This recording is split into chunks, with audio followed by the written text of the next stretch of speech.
Aleluia. Fique em pé. Nós vamos orar dando início ao nosso culto.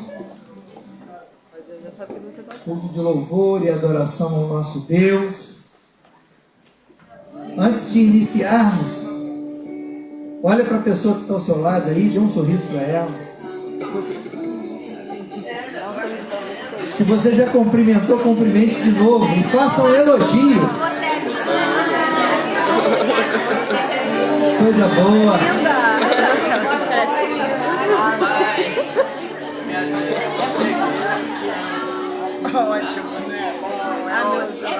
Se a pessoa não estava no café da manhã, fala assim: senti tua falta. Aí dá um puxão de orelha junto, né? Aleluia. Hoje pela manhã nós lembramos um pouco daquilo que Deus ele tem feito através de homens e mulheres que foram levantados por Deus e desempenharam seu papel com fidelidade, compromisso. E nós somos frutos desse chamado da vida, do chamado de Deus na vida dessas pessoas.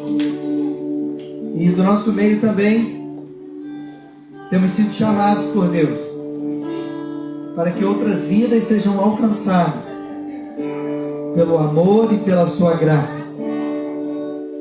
E a Batista Jeruel Cabo Frio, sem dúvida, algo que faz parte do nosso DNA, não é apenas ser um ambiente de família, de harmonia, onde somos bem recebidos, não é apenas um lugar aconchegante, é um lugar da manifestação da presença de Deus, mas também é um lugar de envio.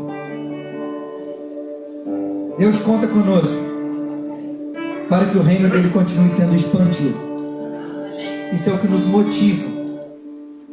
Feche os seus olhos, vamos orar declarando sobre esse culto. Senhor meu Deus e meu Pai, obrigado, Senhor, pela Tua presença em nosso meio, que já podemos perceber, ó Pai, através de cada gesto de carinho, cada sorriso, cada abraço. Obrigado, Senhor, porque nesse ambiente nos sentimos acolhidos, porque Tu és um Deus que levanta homens e mulheres para nos abençoar. E por isso nós somos gratos a Ti, Senhor. Obrigado por esse ambiente que Tu tens proporcionado. Senhor, eu quero Te pedir nessa noite, de uma forma muito especial, por cada vida aqui presente, por aqueles que estão a caminho, mas também por aqueles que não puderam vir hoje. Senhor, toca em cada coração. Alcança-o, Senhor, com a Tua graça e misericórdia. Senhor, corações que estão aflitos. Pai, nós entendemos que a Tua igreja é um exército que avança para proclamar as boas novas. Esse exército é um lugar de unidade, é um lugar de desbravar, é um lugar de lutar juntos, mas também é um lugar de cuidado, de carregar uns aos outros. Nessa noite, Pai, cuida daqueles que precisam ser restaurados. Em nome de Jesus, derrama o Teu bálsamo em nosso meio. E onde havia feridas, dor, que Tu venha transformar, ó Pai, nessa noite. Nós cremos que Tu és um Deus que continua operando milagres em nosso meio. Por isso, Senhor, vá à nossa frente, derrubando, Senhor, cada gigante que se levanta para tentar nos paralisar, seja através de enfermidades físicas ou emocionais. Pai, em nome de Jesus, traz cura sobre nós nessa noite e prepara-nos, Senhor, para Te entregar o nosso melhor culto, a nossa melhor adoração. Que os céus estejam realmente abertos sobre esse lugar, ó Pai, e a Tua presença se manifeste em nosso meio com poder e graça. Atende o nosso clamor, ó Pai. Responde-nos nessa noite e marca essa noite em nossas vidas, porque Tu és um Deus que opera de tal forma que onde havia tristeza, haverá alegria, que onde havia enfermidade, haverá cura, que onde havia tempestades, que haja refrigério. Nós profetizamos sobre cada vida e já te agradecemos, porque sabemos em quem temos crido, e por isso te aplaudimos e te agradecemos em nome de Jesus. Amém. Aleluia. Aleluia, louvado seja o nome do Senhor. Graça e paz, igreja, amém? Amém. Como a Valentina fala, amém? Amém. Amém. Nessa noite eu quero convidar você a adorar ao Senhor conosco. Eu sei que muitas das vezes vocês esperam o louvor começar para vocês começarem a cantar, a adorar, a glorificar. Mas nessa noite eu quero te convidar a adorar antes mesmo do louvor começar. Porque só você sabe aquilo que o Senhor fez por você hoje, ontem, antes e sempre Ele continuará fazendo por você. Então só você sabe aquilo que o Senhor fez por você. Só você sabe aquilo que o Senhor representa para você. Então nessa noite Ele não quer ouvir só nós aqui do Ministério de Louvor. Ele quer ouvir a tua adoração, a tua declaração de quem Ele é, daquilo que Ele representa na sua vida. Então comece a se lembrar de tudo aquilo que o Senhor já fez por você, de todas as vezes que você se sentiu fraco, sozinho, e Ele foi o seu consolo, Ele foi a sua força. Quando você não tinha condições financeiras, Ele foi a tua provisão. Então só você sabe. Então abra a sua boca nessa noite e comece a adorar ao Senhor por tudo aquilo que Ele é, por tudo aquilo que Ele faz, porque Ele é Deus e não existe nada melhor do que a presença dEle. Nada é melhor do que o nosso Jesus. E você está aqui nessa noite, você comprova isso, que nada é melhor do que a presença dEle. Você poderia estar em vários lugares hoje, mas você escolheu estar na presença do Senhor, na casa do Senhor com os seus irmãos. Então vamos adorar a Ele. Adore o nome do Senhor, igreja. Aleluia, Senhor, nós te amamos e te agradecemos, Senhor, porque nada se compara à tua presença, nada se compara a ti, Jesus, nada se compara a ti, Jesus. Obrigado, meu rei. Mundo cheio, igreja.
da vida e jamais terá sede. Jamais, jamais, porque Ele é água viva. Ele é tudo que você precisa. Ele é tudo que você precisa. Não busquem outras fontes. Não busquem outras fontes. Ele é a única fonte que sacia a nossa sede. Aleluia. É o Senhor que oh, glória.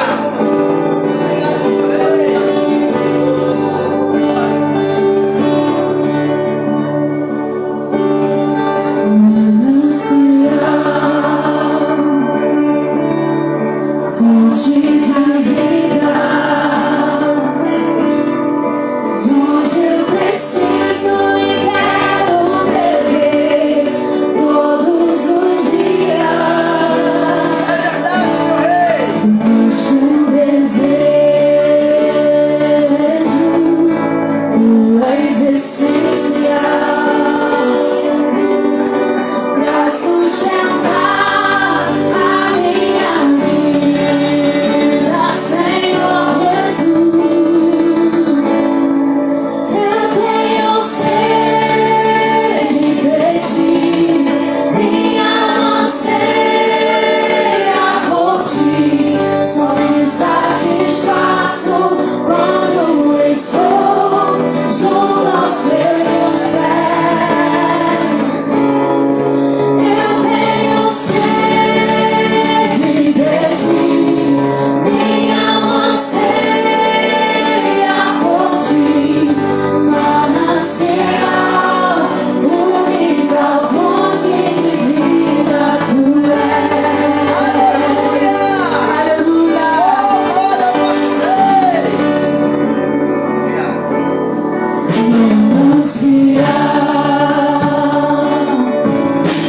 Fonte de vida, de onde eu preciso e quero beber todos os dias. Depois que desejo, tu és essencial pra sustentar a minha vida, Senhor Jesus. Eu tenho sede de ti, minha alma anseia por ti. Só me satisfaço quando estou junto aos teus pés. Eu tenho sede de ti, minha alma anseia por ti. Manancial,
Transborda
convidar as crianças aqui à frente, os professores. Estaremos orando pelas crianças, os professores. Queria convidar os intercessores para estar aqui junto conosco. Beatriz está chegando de carro. Eita, coisa benção demais. Aleluia! Estenda a sua mão para cá. Nós vamos orar por essas crianças, pelos professores. Deus possa estar ministrando o coração de cada uma delas agora. Feche seus olhos. Senhor, meu Deus e meu Pai, nós queremos nesse momento, Senhor, abençoar, ó Pai, cada uma dessas crianças. Guarda, Senhor, e abre a mente, que os teus filhos estejam sensíveis à tua voz. Que eles possam, Senhor, ser ensinados, edificados. Em nome de Jesus, Senhor, derrama o teu cuidado sobre cada uma dessas crianças. Nós declaramos sobre eles, Senhor, a tua bênção. Toma, Senhor, os professores em tuas mãos. Usa-os, Senhor, com autoridade, com intrepidez, com ousadia, Senhor. E nós declaramos um culto, Senhor, infantil ali em cima, abençoado, cheio da presença do teu Espírito Santo. Em nome de Jesus, nós declaramos sobre cada uma dessas crianças, sobre cada voluntário, a tua bênção. E já te agradecemos em nome de Jesus. Amém. Aleluia. Aplauda o Senhor mais uma vez. Glória a Deus. Nós estamos finalizando ali a reforma do berçário. Estamos avançando. Essa semana foi uma semana muito produtiva. Se você ainda não viu, convido a, depois do culto, passar ali, dar uma olhadinha, dar uma namorada e abençoar. Essa semana nós vamos para a fase final. Já compramos o restante do material de iluminação, compramos o ar-condicionado. E se Deus permitir, tudo estará pronto para dezembro. Amém? Amém. Glória a Deus. Deus abençoe. Aleluia. Graça e paz, queridos. Amém? Amém. Está feliz com Jesus? Glória a Deus. Está feliz com teu irmão? Aleluia. Glória a Deus por isso. Louvado seja o nome do Senhor. Quero compartilhar com você algo que Deus tem colocado no meu coração. E eu queria que você abrisse comigo João, capítulo 5. Evangelho de João, capítulo 5. Nós vamos ler do versículo 1. Vamos até o 9. Texto muito conhecido. Essa água aqui, né? Glória a Deus.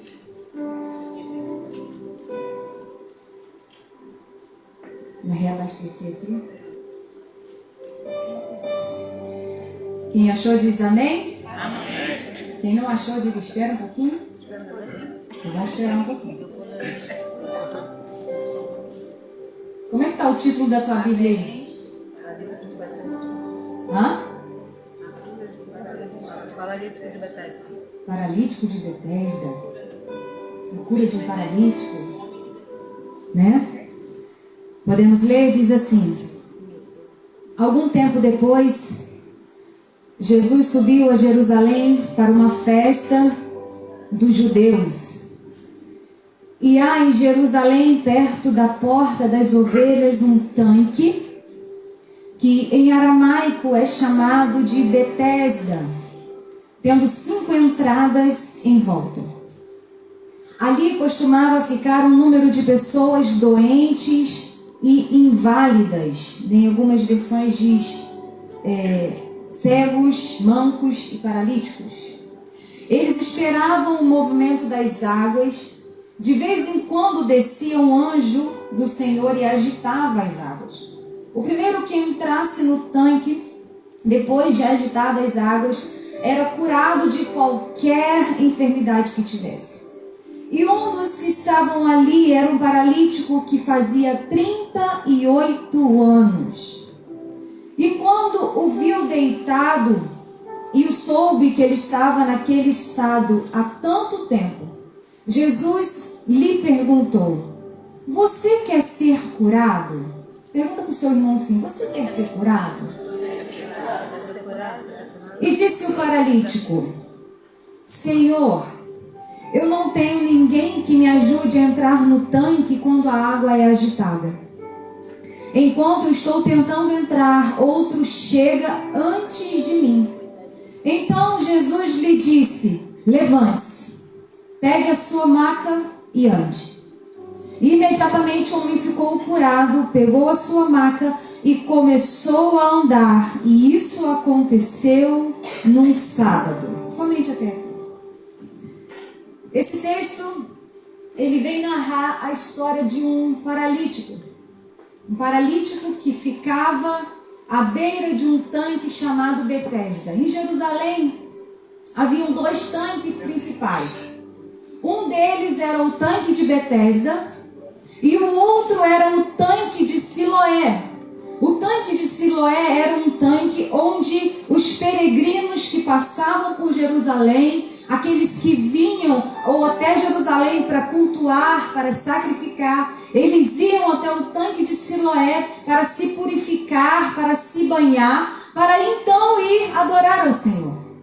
Já o tanque de Betesda, ele tinha uma função diferente. O tanque de Betesda, havia uma tradição judaica que dizia que de tempos em tempos um anjo mexia aquelas águas e aquele que entrava nesse tanque enquanto a água era agitada, ele era curado de qualquer enfermidade. E há pouco tempo atrás eu estava lendo sobre isso e eu vi que acharam agora há pouco tempo, os arqueólogos escavando, fazendo as suas escavações, eles encontraram uma fonte, uma nascente de água medicinal que ficava localizada exatamente onde era esse tanque de Betesda. Então as águas que estavam ali naquele tanque eram águas medicinais. Então quando a pessoa doente entrava, ela saía curada. Então o tanque de Betesda, diferente do tanque de Siloé, ele era cercado por pessoas inválidas, cheias de enfermidades, como nós vimos, cegos, coxos e paralíticos. E a Bíblia diz que Jesus, então, indo a Jerusalém para participar de uma festa, a Bíblia não fala que festa era essa, se era a festa de Pentecostes, se era a festa do Pêssar, a Bíblia não fala. Mas, fato é, Jesus estava indo a Jerusalém para participar de uma festa. E algo que eu acho interessante é que quando Jesus chega lá, ele não vai ao tanque de Siloé, ele vai ao tanque de Betesda. E a Bíblia diz que quando Jesus chega lá, haviam vários enfermos naquele lugar. Mas alguém chama a atenção de Jesus. A Bíblia diz que esse homem, que há 38 anos estava sofrendo com a enfermidade da paralisia, ele chama a atenção de Jesus. E essa palavra Betesda, tanque de Betesda, significa casa de misericórdia. Betesda é a junção de 2 palavras, Bet e Hesed, graça, misericórdia e bondade. Então, Jesus, quando chega ali, Jesus estava chegando na casa de misericórdia. E ali muitos aguardavam pelo milagre.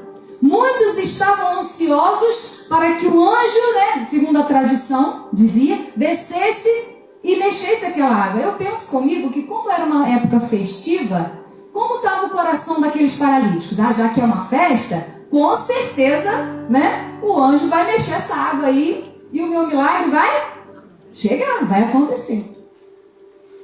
Mas não foi dessa forma. O milagre chegou, mas não através das águas. O milagre chegou através de Jesus Cristo de Nazaré. E Betesda significa o lugar da incapacidade. Porque qual era o tipo de pessoas que frequentavam e que ficavam naquele lugar? Eram pessoas que não tinham mais o que fazer. São pessoas que já haviam tentado de todas as formas humanas para ficar curado, mas não conseguiram chegar ao sucesso. Não conseguiram obter sucesso. Eram pessoas que olhavam para si e se encontravam incapazes de resolver o seu problema. Eram pessoas que se encontravam, como a gente diz por aí, num beco sem saída. Você já se encontrou numa situação assim? Quem aqui já se encontrou numa situação de incapacidade? Levanta a mão. Uma situação onde você pensou assim: eu não tenho mais o que fazer. Todas as minhas possibilidades já se esgotaram. Não tem mais o que fazer. E esse homem estava nessa situação. E Betesda simboliza esse lugar. Só que eu acho interessante é que Deus ministrava comigo que quando as nossas possibilidades se esgotam, é aí que Deus entra em ação. Quando nós não enxergamos mais saída diante de uma situação e nós entendemos que mesmo com toda a nossa força, mesmo com todo o nosso recurso, mesmo com todo o nosso intelecto, nós não vamos conseguir reverter a situação. Quando nós chegamos nesse ponto, aí Deus entra e começa a agir. É aí que Deus fala: agora chegou a minha vez. Porque existem situações na nossa vida que Deus permite nós passarmos e nós precisamos resolver. Está ao nosso alcance, mas existem milagres que dependem exclusivamente do Senhor Jesus. E esse homem estava nessa situação. Foi assim com aquela mulher do fluxo de sangue. A Bíblia diz que aquela mulher já havia esgotado todo o seu recurso, né, financeiro, com todos os médicos e cientistas daquela época. E nada havia resolvido o problema daquela mulher. E aí então ela encontra com quem? Jesus. Ela ouve falar de quem? Jesus. É na nossa incapacidade que a misericórdia de Deus se manifesta. Você pode dizer isso para o seu irmão? Diga assim: é na nossa incapacidade que a misericórdia do Senhor se manifesta. E ali naquele cenário, nós encontramos esse paralítico. A Bíblia não diz, não especifica para a gente se esse homem havia nascido assim. Eu acredito que não.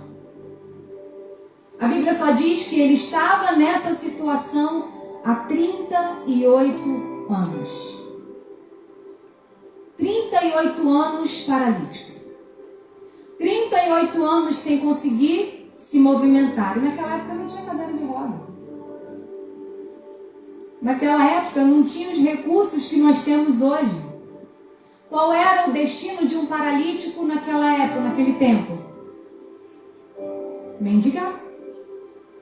Ir para a porta do templo, né? Ir para a beira do tanque, ir para a beira do caminho e esperar que alguém tivesse misericórdia. E esse homem estava nessa situação há 38 anos. E ele está à beira desse tanque. Ele está perto da solução dos problemas dele. Porque na mente dele, a solução para o seu problema estava onde? No tanque, na água. Não era isso?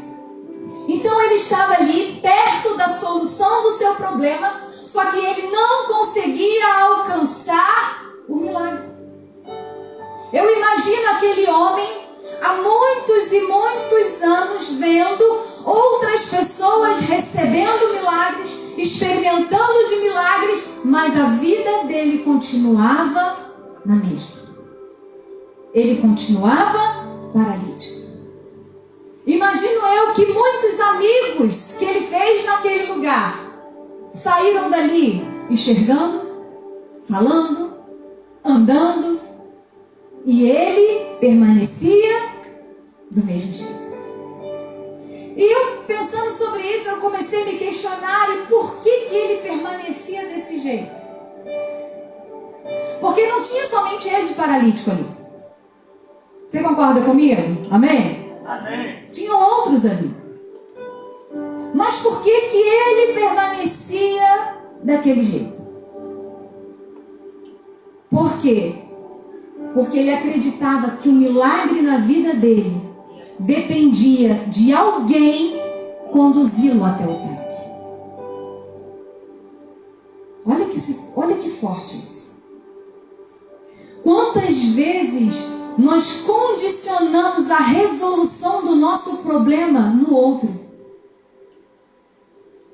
Quantas vezes nós ficamos dependendo que movimentos externos, condições ideais, pessoas certas apareçam para que o meu milagre aconteça? Diga comigo, misericórdia. Ah, mas o Brasil está numa situação política muito difícil, uma crise financeira muito difícil. Quando mudar o governo, a minha vida financeira vai melhorar. Condicionando o milagre a outros, a movimentos externos. Não, quando o meu marido for transformado, quando o meu filho for transformado, não é isso? Quando o meu líder me enxergar, e a gente começa a depender de movimentos externos e condições ideais para que o nosso milagre aconteça. E foi com esse pensamento que esse homem permaneceu por 38 anos na mesma situação.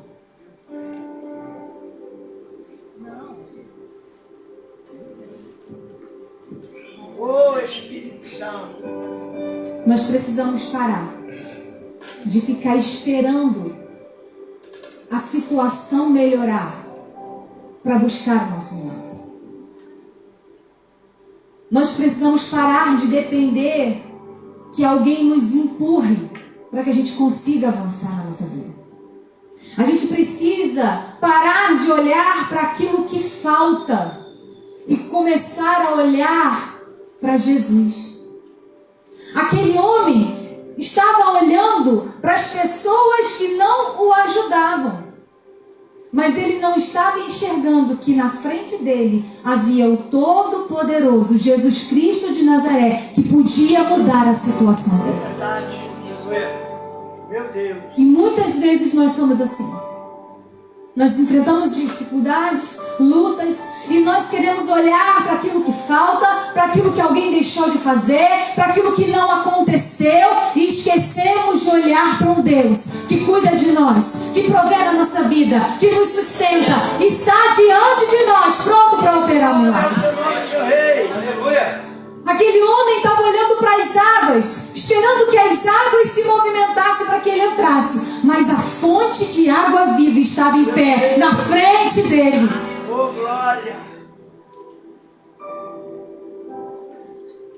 A esperança daquele homem estava presa a uma ajuda humana e não a uma ajuda de Deus.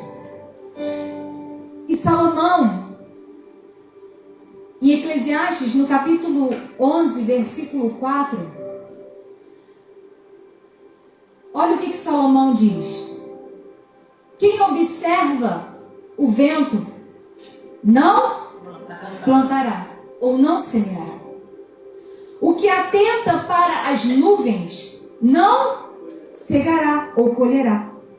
Assim como tu não sabes qual o caminho do vento, nem como se formam os ossos no ventre da que está grávida, assim também não sabes as obras de Deus que faz todas as coisas. Pela manhã semeia a tua semente, e à tarde não retenhas a tua mão, pois tu não sabes qual das duas prosperará, se esta, se aquela, ou se ambas serão igualmente boas. O que Salomão está dizendo aqui? Salomão está dizendo assim, olha, aquele que fica esperando uma situação favorável para agir, para tomar uma decisão, para se posicionar, nunca alcançará o milagre. Salomão está dizendo, se o semeador estiver com a semente na mão e ficar olhando, e hoje o sol está muito quente, não vou semear não, porque pode ser que o sol queime a semente, guarda. Aí ele volta no outro dia, e hoje eu não vou semear não, porque tem umas nuvens muito carregadas, e vai chover muito, vai encharcar o solo, a minha semente não vai né, brotar como deve, então eu não vou. Enquanto o semeador olhar para o tempo e esperar uma situação adequada, ele nunca vai semear. E se ele nunca semear, ele nunca colherá. Uma vida de fé é uma vida que semeia, mesmo em tempo de seca. Uma vida de fé é uma vida que não olha se as circunstâncias estão favoráveis ou não, se as pessoas que estão à nossa volta estão nos ajudando ou não. Uma vida de fé é uma pessoa que olha para Jesus Cristo, porque dele vem o nosso socorro. Oh, glória! Nem sempre as circunstâncias vão estar favoráveis, nem sempre. Mas o Senhor nessa noite, Ele nos desperta a nos posicionarmos para vivermos e desfrutarmos do milagre que Ele tem para a nossa vida. Você crê nisso? E Jesus então, quando Ele chega diante daquele paralítico, eu acho incrível a forma como Jesus se comunica. Jesus pergunta para ele: você quer ser curado? Se fosse eu chegar assim: graça e paz, irmão, tudo bem? Conta pra mim a tua história. Por que você está nessa situação? O que aconteceu? Qual é a dificuldade? Não é assim que a gente vai fazer? Sim ou não? É, né? É assim. Mas Jesus já chega direto e fala assim: você quer ser curado? Se você estivesse perto, o que você ia pensar?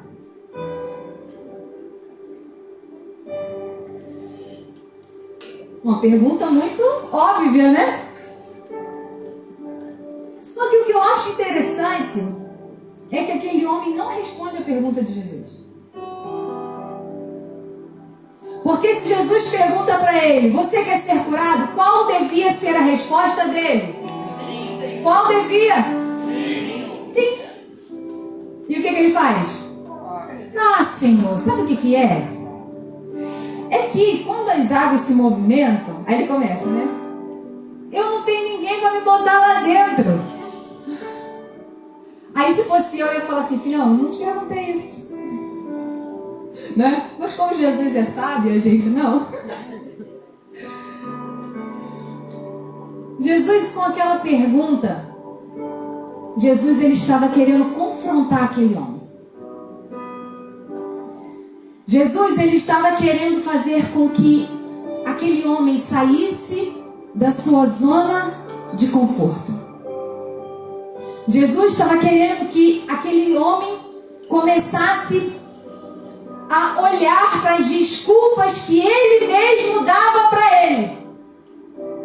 Ah, mas eu não consigo porque ninguém me ajuda. Eu não consigo porque outro entra na minha frente.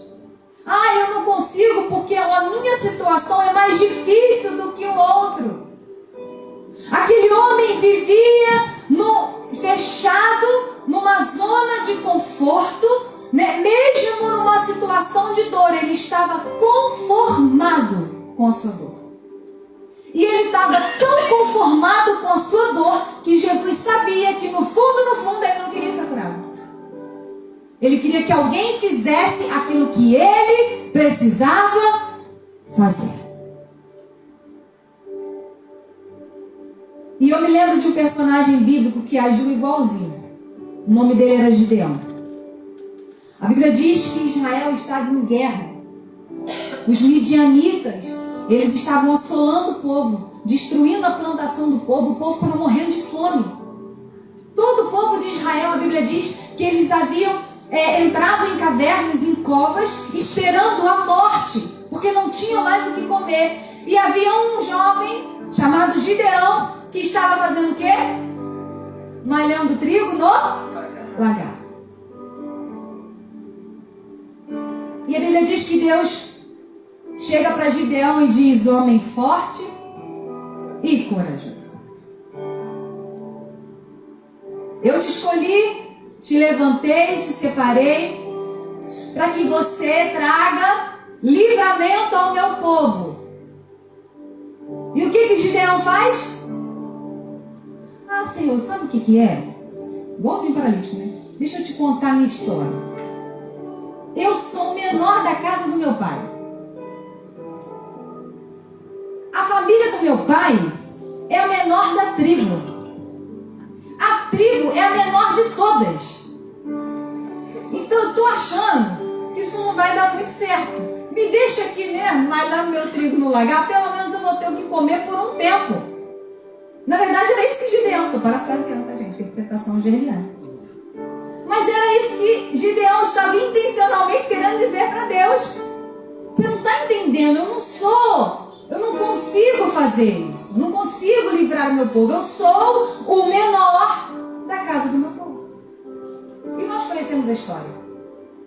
Deus confronta Gideão, levanta Gideão e ele liberta o povo. Mas o que nós precisamos entender é que antes de Deus mudar as circunstâncias à nossa volta, antes de Deus mudar a nossa vida, Ele muda o nosso coração. Ele muda a nossa mentalidade. Ele muda a forma de nós enxergarmos as coisas. E eu falava isso com jovens essa semana no GC. Paulo diz: e não vos conformeis com este século, com este mundo, mas transformai-vos pela renovação do quê? Da vossa mente, para que experimenteis qual seja a boa, agradável e perfeita vontade de Deus. E ali Jesus estava mudando a mentalidade daquele homem. Porque aquele homem, ele já estava conformado com a sua situação. E ele estava transferindo a responsabilidade do milagre dele para outras pessoas. O Senhor nessa noite, Ele nos chama para nos posicionarmos. O Senhor não nos chamou para sermos vítimas da nossa história. Ele nos chamou para sermos protagonistas de uma história que Ele escreveu para cada um de nós. Glória a Deus. E aí então, Jesus, depois de fazer essa pergunta óbvia para aquele homem, Jesus só dá uma ordem. Jesus diz assim: então levanta, toma o teu leito e... Jesus fez alguma coisa demais? Sim ou não? Não. Ele só deu uma ordem. E aqui na verdade uma não, 3.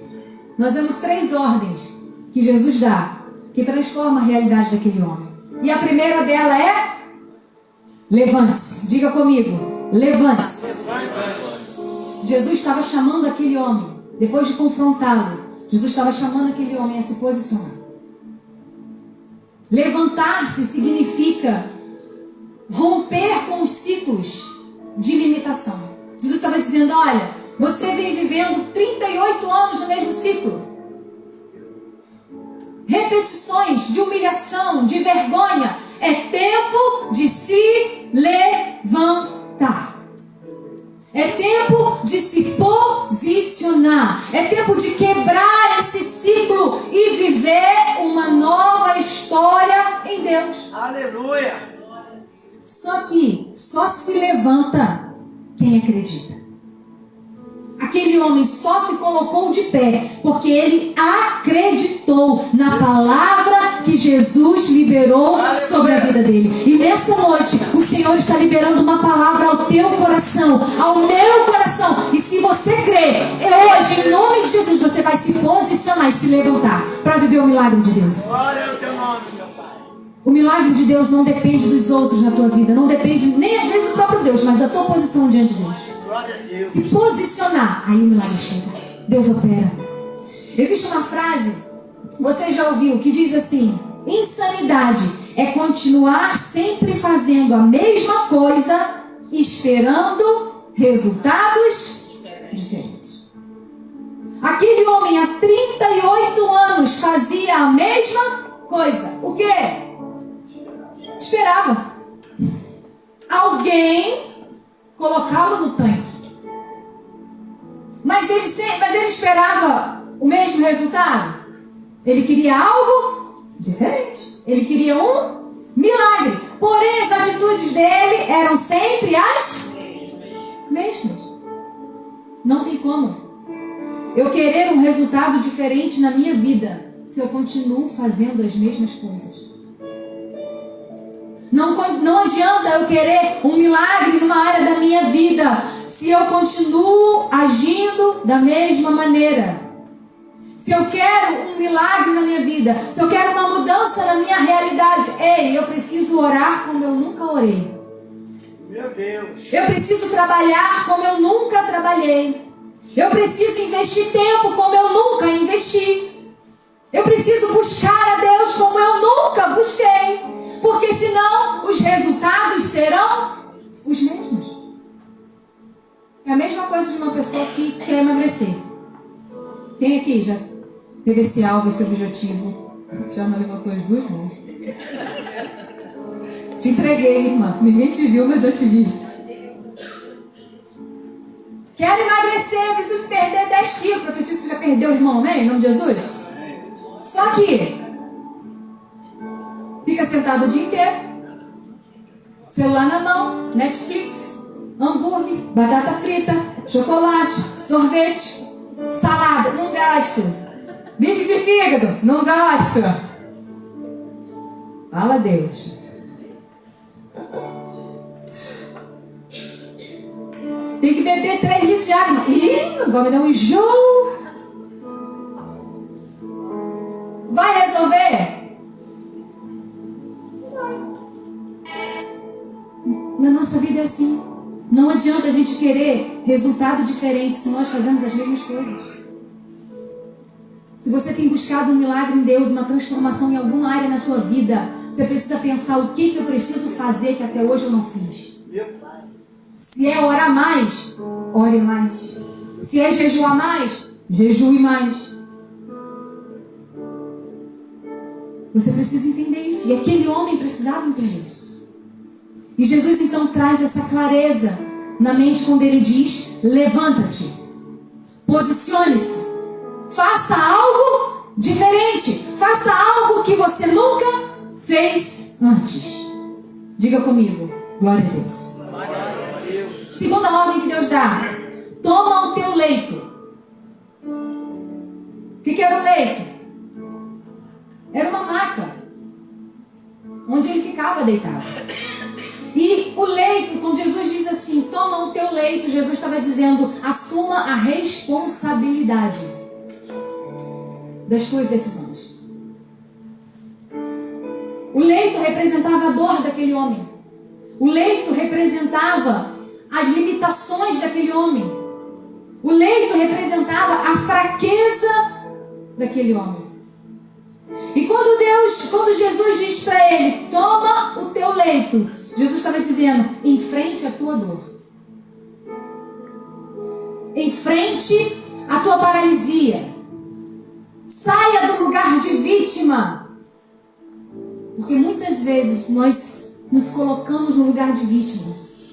Ah, mas a minha vida é difícil porque os meus pais... Não é assim? Quem já ouviu isso? Ah, mas a situação é difícil para mim porque a minha patroa, o meu patrão, porque a minha vida financeira está assim. E nós queremos nos colocar como vítimas. Vítimas das circunstâncias. Mas o que Jesus estava dizendo para aquele homem é que uma pessoa madura, um cristão maduro, ele se responsabiliza, ele enfrenta as suas dores e ele não dá desculpa. Porque com Deus, desculpas não colam. Deus sabe que a tua vida foi difícil. Deus conhece a nossa história. Deus conhece as nossas dores. Mas Ele também conhece a história de milagre que Ele escreveu para cada um de nós. Glória ao nome do Senhor. E eu me lembro de outro personagem bíblico que se posicionou dessa forma. Se colocou no lugar de vítima. E o nome dele era Moisés. A Bíblia diz que Deus chama Moisés para libertar o povo de Israel do Egito. E o que eu acho muito interessante é que quando Deus chama Moisés, a primeira coisa que Moisés faz para Deus, pergunta para Deus: ah, Deus, quem sou eu? Aí outro de Deus. Não é isso que Moisés faz? Mas quem sou eu? Não, você não conhece a minha história. Tentaram me matar quando eu era bebê. Mas eu fui salvo, fui colocado num cestinho. quase morri naquele rio. Você não imagina o que eu passei naquele rio. Aí fui para uma terra criada por uma mulher, lá no Egito. Não tinha família. Minha mãe não me amamentou, tive que ser amamentado por outro, que na mente dele era filho da egípcia, né? Depois matei um homem, estou fugido. Você não sabe quem eu sou. Minha história é muito difícil. Quem sou eu? E Deus então continua falando com Moisés dos projetos e dos sonhos que Deus tinha para a vida dele. Aí ele continua, não, Senhor, mas eu não sei falar. Eu sou pesado de língua. Olha aí, desculpa. Não é isso que a gente faz com Deus muitas vezes? Não consigo falar. Eu sou pesado de língua. Chama outro. Até que Deus se ira, né? E dá uma resposta dura para ele, né? O que Deus fala para ele? Quem fez a boca do homem? Eu sou. Ou seja, muitas vezes, quando nós estamos num momento de dor, de dificuldade, de lutas, nós queremos dar desculpas para Deus. Ah, Deus, a minha situação é muito difícil. Porque em 1837,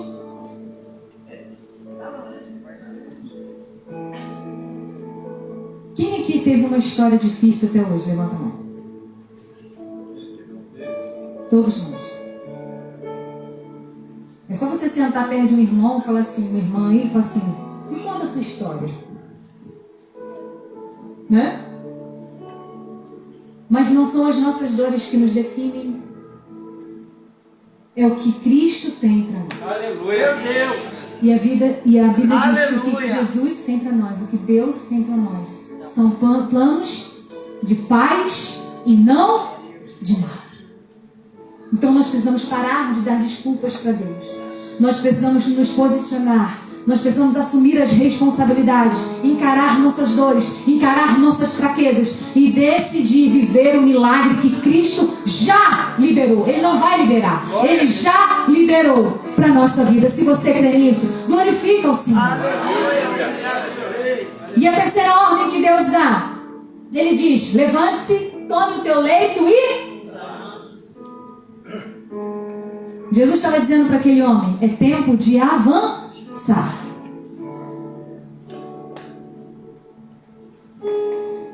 O milagre daquele homem não terminava com a cura da sua paralisia.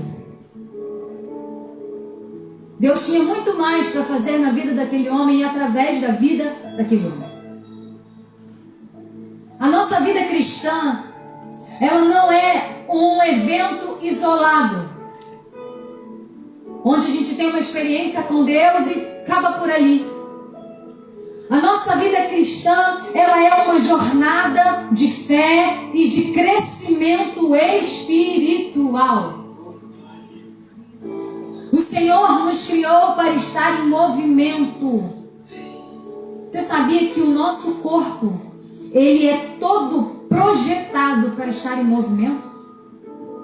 Você sabia disso? É comprovado. O nosso corpo, ele é projetado para estar em movimento. Quando você para, o que acontece? Começa a atrofiar. Não é isso?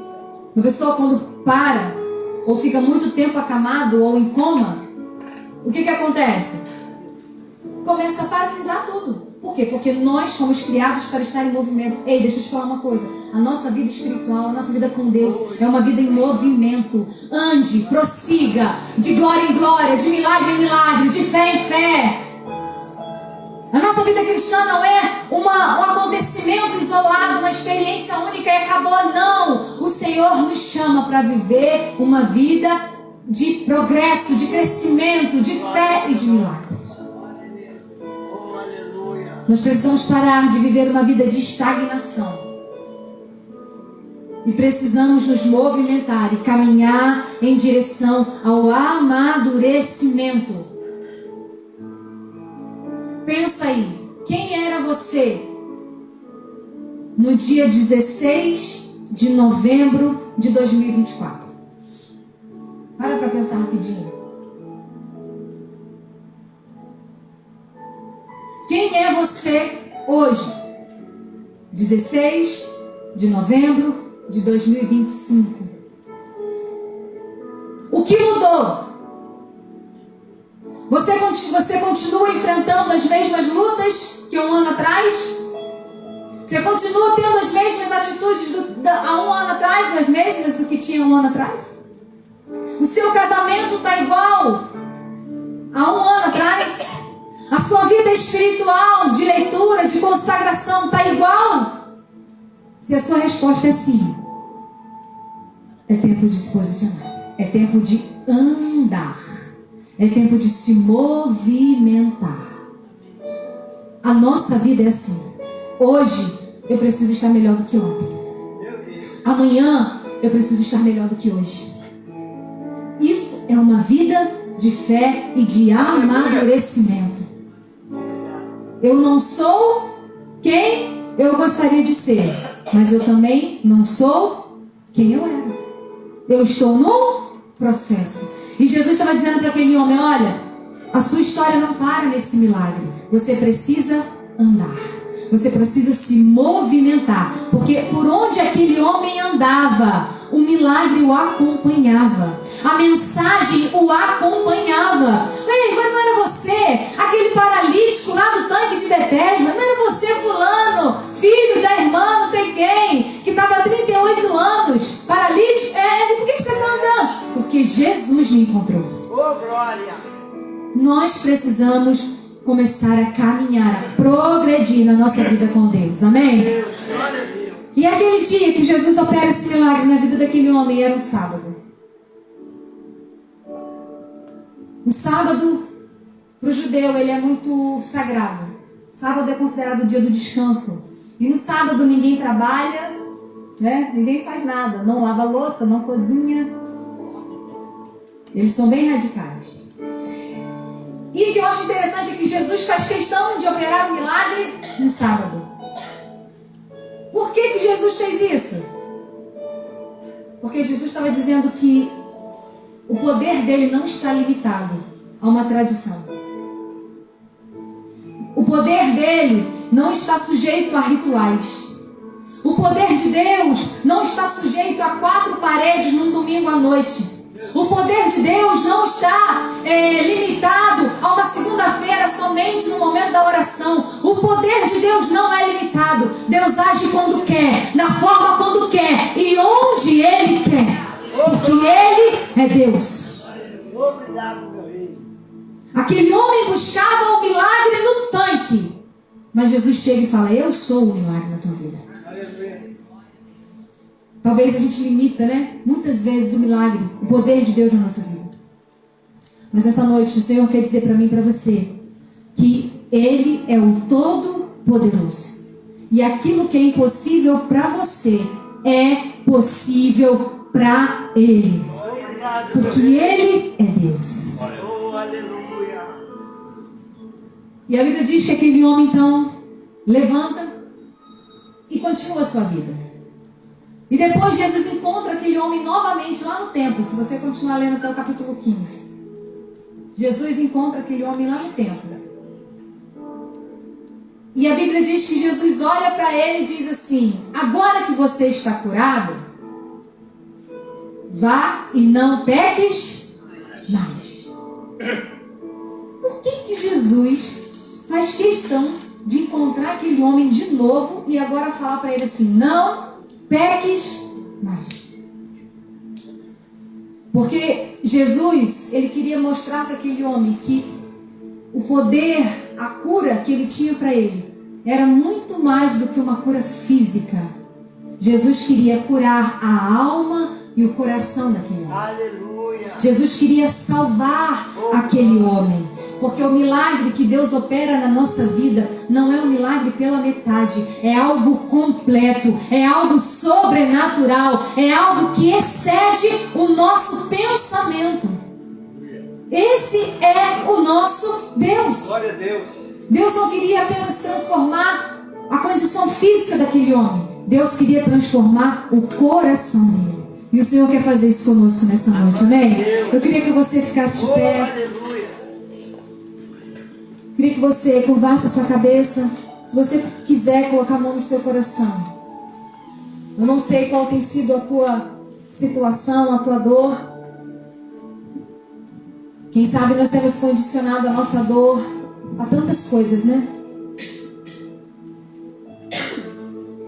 A situações, a traumas, a pessoas. Mas nessa noite Jesus ele nos chama a parar de olhar para as pessoas, parar de esperar que as situações, que as circunstâncias estejam favoráveis, parar de olhar para a nossa dor, para o nosso sofrimento e olhar para Cristo Jesus, porque Ele é o autor e consumador da nossa fé. É Ele que transforma a nossa situação, é Ele que transforma a nossa realidade.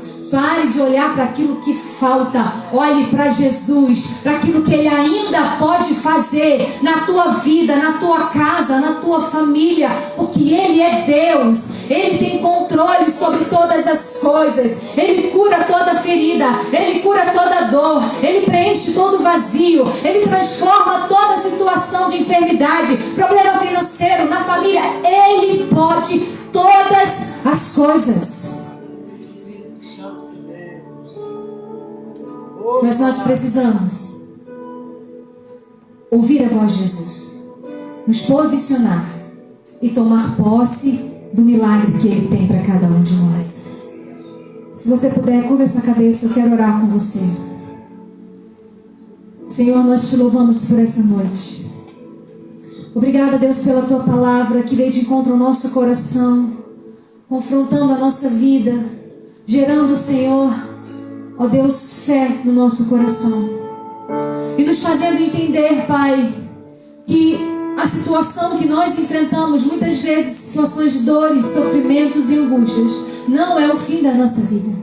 Não é aquilo que o Senhor projetou para cada um de nós. Pelo contrário, aquilo que o Senhor tem para nós é infinitamente maior, além daquilo que pedimos ou pensamos. E Deus, o Senhor é o Deus que pode operar na nossa fraqueza. O Senhor é o Deus que pode se moldar qualquer situação, mesmo que aos nossos olhos seja impossível. Mas nessa noite nós te pedimos, Pai, nos ajuda. Muda, Senhor, o nosso olhar.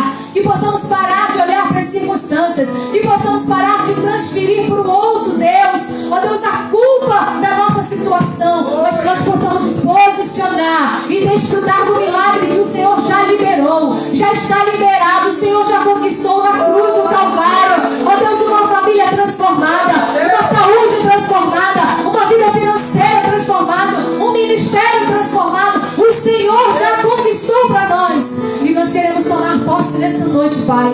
Transforma realidades dessa noite.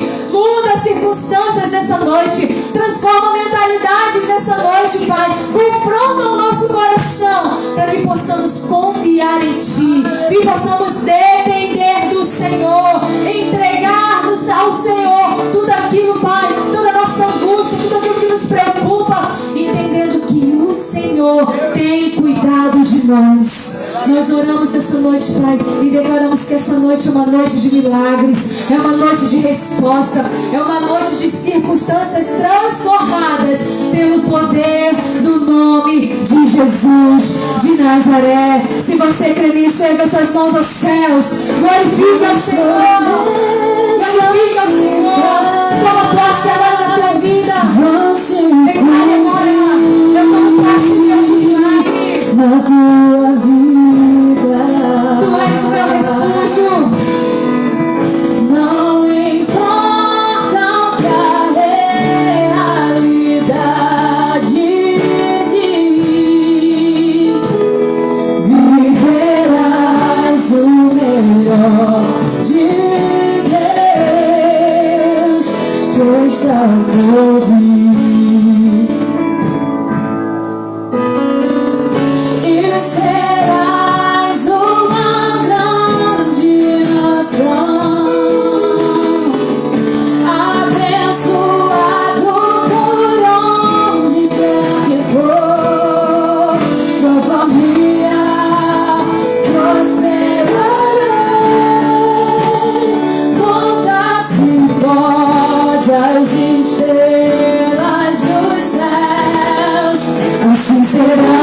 transcendência.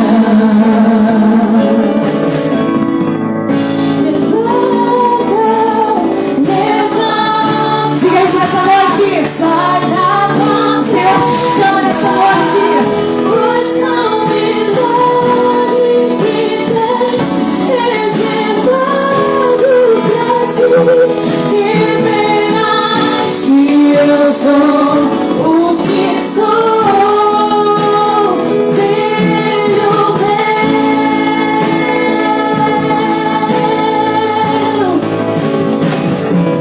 Levanta, sai da tua tenda, busca o milagre que tens reservado pra ti, e verás que eu sou o que sou, filho meu. Aleluia. Oh, glória! Foi assim na vida de Abraão. Meu Deus! Abraão tinha uma promessa.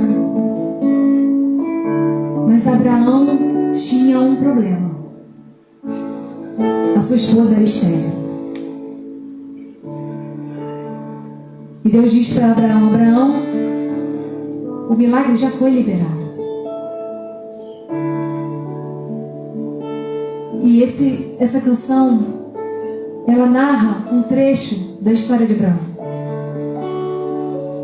onde Abraão estava dentro da sua tenda com a sua mulher Sara. Muito tempo já havia se passado da promessa. E eu imagino Abraão dentro da tenda, pensando na promessa e olhando para Sara.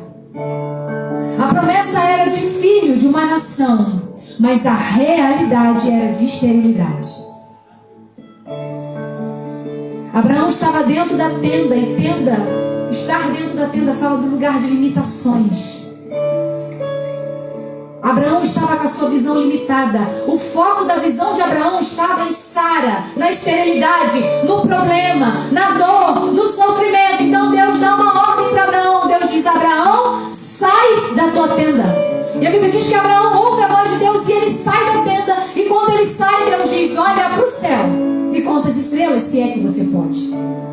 E a Bíblia diz que quando Abraão olha para o céu está estrelado. E ele diz: Senhor, eu não consigo contar.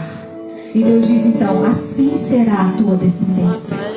Saia do lugar que limita a tua visão. Para de olhar para as circunstâncias. Para de olhar para aqueles que não fazem nada por você, que não te ajudam, que não te apoiam, que não resolvem o teu problema. Olha para Deus, porque Ele é o teu socorro e dele vem a tua solução. Em nome de Jesus, aplauda ao Senhor. Deus te abençoe, em nome de Jesus.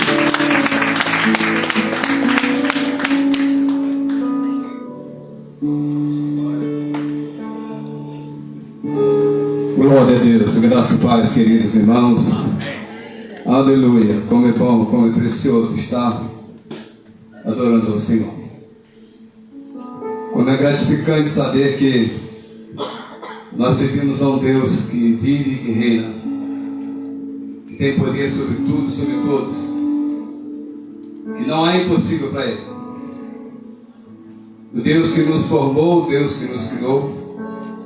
Como Ele disse para Moisés: fui eu quem criei a boca do homem. Foi Ele que nos criou, foi Ele que nos gerou. Aleluia! Com o propósito de nos fazer bênçãos e sermos abençoados. Deus te formou, Deus te chamou, Deus te criou. Unicamente, não tem ninguém igual a você.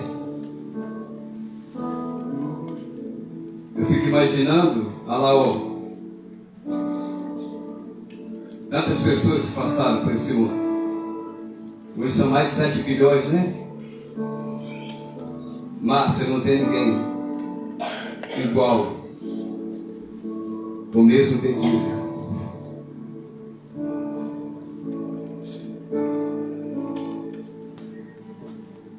Aleluia.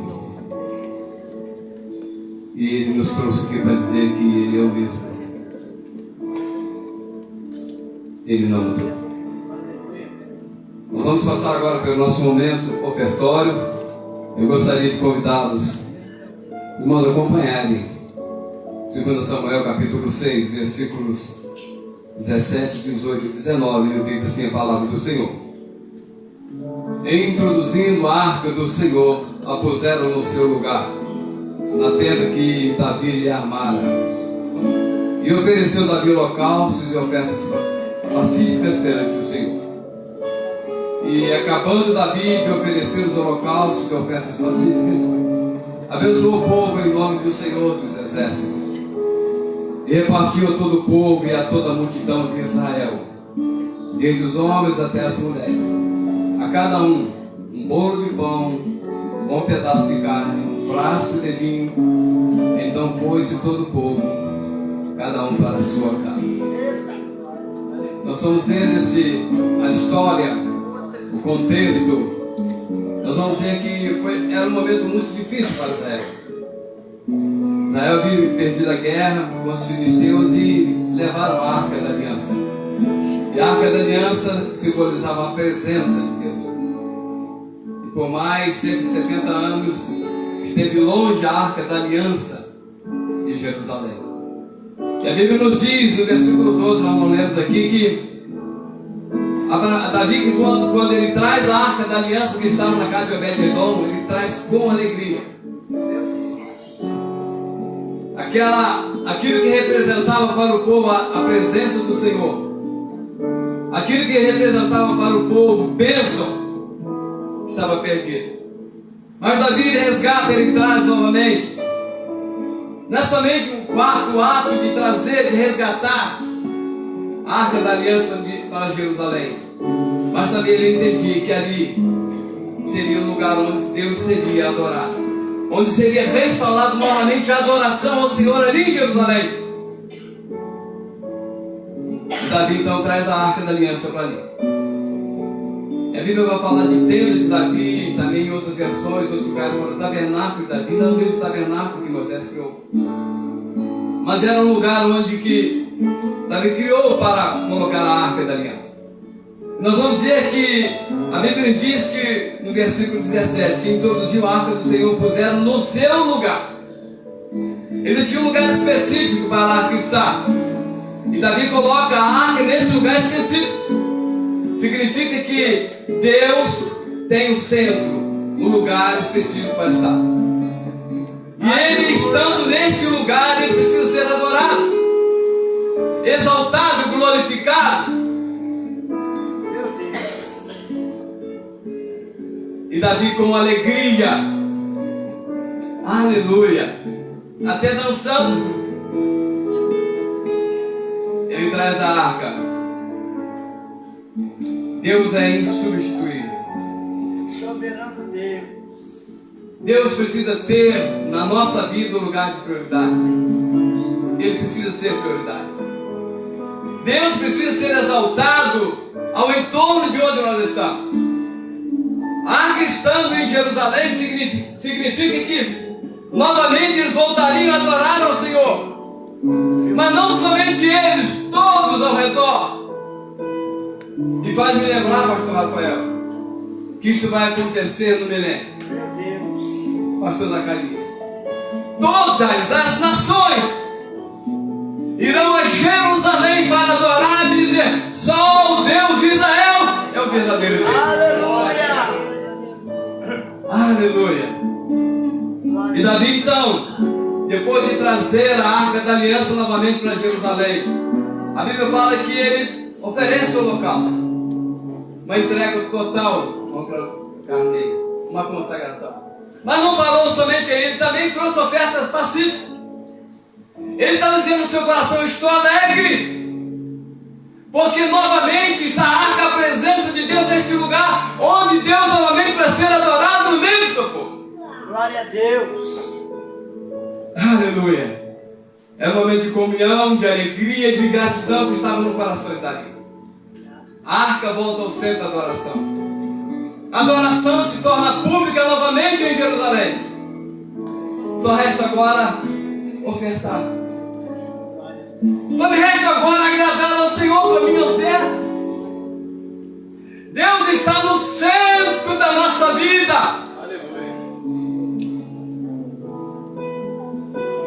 Se Davi tinha motivo para adorar a Deus e ofertar a Deus por algo simbólico, que era a Arca da Aliança, imagine nós, queridos, onde hoje o Espírito Santo habita dentro de nós. Meu Deus.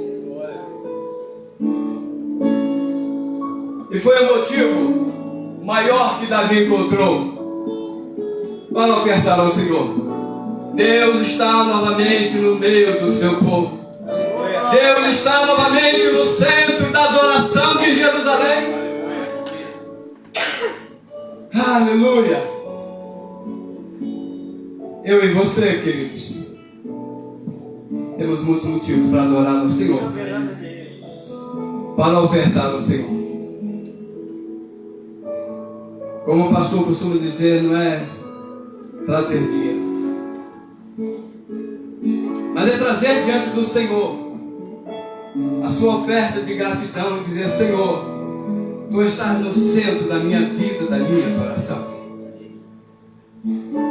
E com esse entendimento eu queria convidá-lo a pegar a sua oferta ou o seu dízimo e trazer aqui novamente diante do Senhor. Coloque-se de pé, por favor, quem puder. Vamos estar orando e consagrando a nossa oferta e os nossos dízimos. Pai, adorado e exaltado seja o Senhor, Deus de Abraão, Isaac e Jacó, Deus de Davi, Deus que habita no meio dos louvores, o Deus que habita em nosso meio. Te adoramos por essa noite, Senhor. Te louvamos pela Tua palavra, mas também te louvamos, Senhor, porque temos a oportunidade de ofertar para a Tua obra. Dizer: Senhor, Tu estás no centro da nossa vida. Nada, absolutamente nada substitui o Senhor. Tu és insubstituível na nossa vida, Senhor. E nós vamos trazer a nossa oferta, Pai, diante do Teu altar, com louvor, adoração e gratidão, e com alegria para a glória do Teu nome. Aleluia. Pode trazer, meu irmão, adorando e exaltando ao Senhor. As Tuas bênçãos sobre mim, mas que abundantes serão, e eu viverei tudo que tens pra mim. Da Tua mesa sempre eu comerei, e me fartarei do melhor de Tuas mãos, se a Tua voz ouvir. As Tuas bênçãos sobre mim, mas que abundantes serão, e eu viverei tudo que tens pra mim. Na Tua mesa sempre eu comerei, me fartarei do melhor de Tuas mãos, se a Tua voz ouvir, obedecer. Aleluia. Nós temos conosco mais uma vez presente esse casal abençoado. Nós conhecemos, aprendemos a amar. A Laô e Helena. Deus abençoe, queridos. Vocês são especial para nós e muito mais para o Senhor. E a igreja tem um recado para dar para vocês. Qual é? Seja bem-vindos em nome de Jesus e volte sempre. Se quiser, pode ficar. Aleluia. Visitante, seja bem-vindo. Sua presença é um prazer. Com Jesus estamos dizendo: essa igreja ama você. Não importa a igreja que tu és, suas festas calmando tu estás. Se eu tenho coração pra você,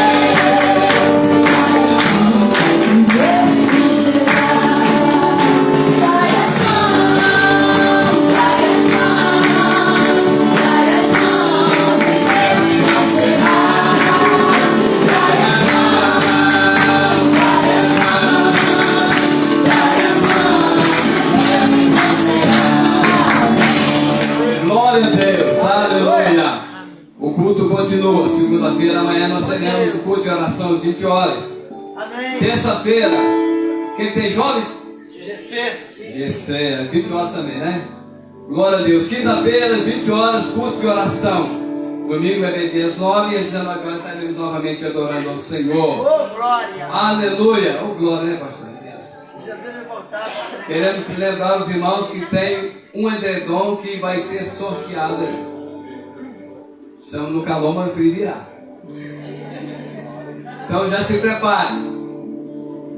Tinha um irmão lá em Paraíso que dizia: quem se moderna, quem se antecipa se moderna. Então, queridos, a gente pode procurar a mulher mais bonita da igreja que está aqui.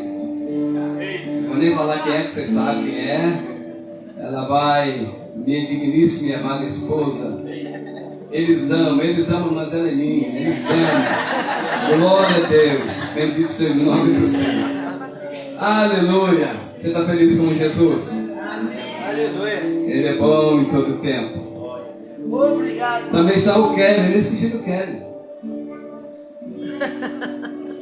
Kevin está aqui, né? Já está tão acostumado, né? Glória a Deus. Queria convidá-lo a ficar de pé mais uma vez. Prometo que será a última. Isso, pastor. Glória a Deus. O culto Kids, dia 22, sábado, que vem, às 19 horas. Uma mensagem poderosa pregada por uma criança. Um louvor poderoso ministrado por outra criança. Aleluia. Glória a Deus. Se você tem saudade do tempo de criança, vem então cultuar a Deus. Você vai sentir uma criança. Glória a Deus. Eu queria, antes de encerrar, que Deus te abençoe a tua semana. Sabemos que Deus já está no nosso amanhã. Ele cuida de nós, de todos os detalhes. Eu gostaria de deixar um versículo para você. João capítulo 13, versículo 7. E respondeu Jesus e disse-lhe: o que eu faço, não sabes tu agora, mas tu saberás depois. Nós temos um Deus, como foi pregado, um Cristo, como foi pregado, que morreu, mas ressuscitou e vivo está. E disse isso para Pedro e também disse para nós. Nós não sabemos o que virá, Renata, nesta semana. Nós não sabemos, não entendemos o que estamos enfrentando agora. Mais uma vez eu queria repetir esse versículo. Jesus respondendo disse: o que eu faço, não sabe tu agora, mas tu saberás depois. Eu queria concluir dizendo: Deus tem o melhor para você. Aleluia. Começa a Amém. Começa a falar com o Senhor, agradecer a Ele por esse culto, por esse tempo, por essa oportunidade que Ele nos deu, irmãos, que nunca mais voltará.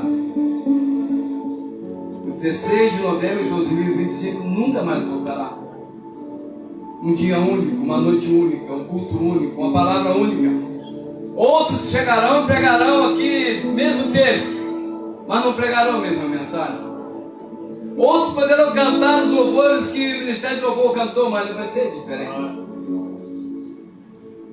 Portanto, nessa noite Deus nos deu uma oportunidade única. Deus de vitória. Pai, nós te rendemos graças e adoramos o teu nome. Quão grande és tu, Senhor, nos céus e na terra. Tu és soberano, tu és único, tu és eterno. Rendemos-te graças, Senhor, pelo que o Senhor tem feito,